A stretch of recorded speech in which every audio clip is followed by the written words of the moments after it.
paskening and teaching as Torah that someone who does not visit the one who is sick, meaning doesn't find out if there's someone who needs something or perhaps may be sick, it's as though the person is spilling the person's blood.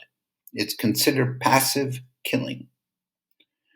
So the Gemara continues based on this concept and teaches us that when Rav Dimi came from Eretz Yisrael to Bavel, he said the following, both sides of the equation. Anyone who visits the sick causes the person to live, meaning adds life, and anyone who does not visit the sick causes the person possibly to die. So the Gemara asks, in what way do his actions cause the result? So the Gemara continues, and it is here we will continue from here, but that means that we have to understand that by visiting the sick, we are actually giving them life.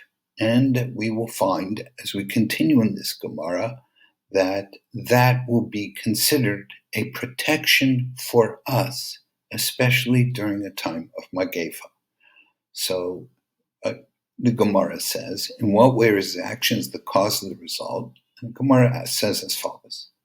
If we say that someone who visits the sick davens for mercy from Hashem that the person will live, and anyone who does not visit the sick, is it as if they're pleading for mercy, a person that will die? That's crazy.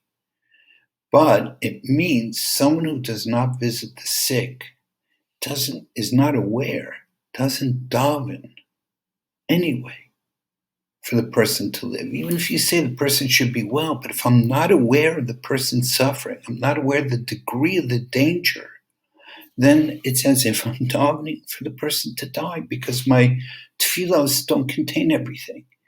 And the way this really comes through for us now is that here we hear people on a ventilator, we daven, daven, daven. We hear about people in intensive care, we daven, daven, daven.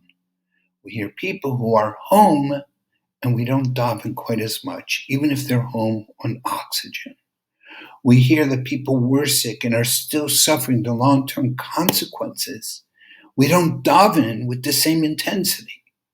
And the Gemara says that is considered passive, that inaction of davening passionately with that degree of concern is a chisaron, is a lacking in the way we're praying for the person. And it does not afford protection for the person.